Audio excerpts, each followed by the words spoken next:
বন্ধুরা, এটা হচ্ছে একটা নদী। নদীটা মূলত তুরাগ নদীর সাথে মিলিত হয়েছে।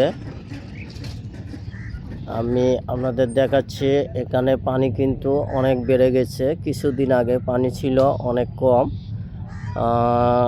ঈদের আগে বৃষ্টি হয়েছিল এবং জোয়ারের কিছু পানি আসছিল।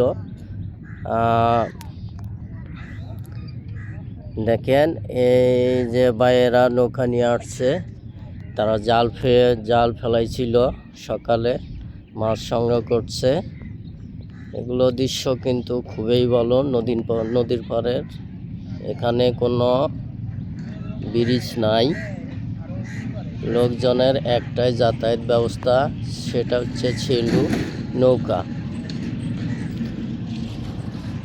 নৌকা দিয়ে তারা এপাশ আসে আবার ওপাশ যায়। এখানে যদি একটা ব্রিজ থাকতো তাহলে তারা ইজিলি যাতায়াত করতে পারতো। যাই হোক, এখানে সেটার ব্যবস্থা নাই। অনেক কাউন্সিলর গেছিল, বর্তমান কাউন্সিলর পলাতক।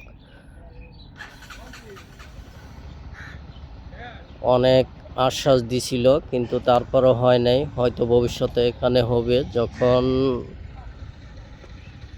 এই জায়গায় ব্রিজটা হবে তখন মানুষের হয়তো দুঃখ কষ্ট একটু দূর হবে। এই যে পশ্চিম সাইডে স্কুল আছে, সকাল দুপুর ছাত্ররা এই নৌকা দিয়েই পাস হয়। এখানে অনেক পর্যটক আসে, তারা ট্রলার ভাড়া করে কারখানা যায়, আবার কারখানা থেকে আসে। এই হলো বিকেলের পরিবেশ নদীর পাড়ের। আমার কাছে বেশ ভালোই লাগছে। আপনাদের কাছে কেমন লাগছে আমি জানি না। এই যে ট্রলারটা আসলো, এটা এখানে আসে থামবে, তারপর এটা ভাড়া হবে, আবার কারখানা চলে যাবে।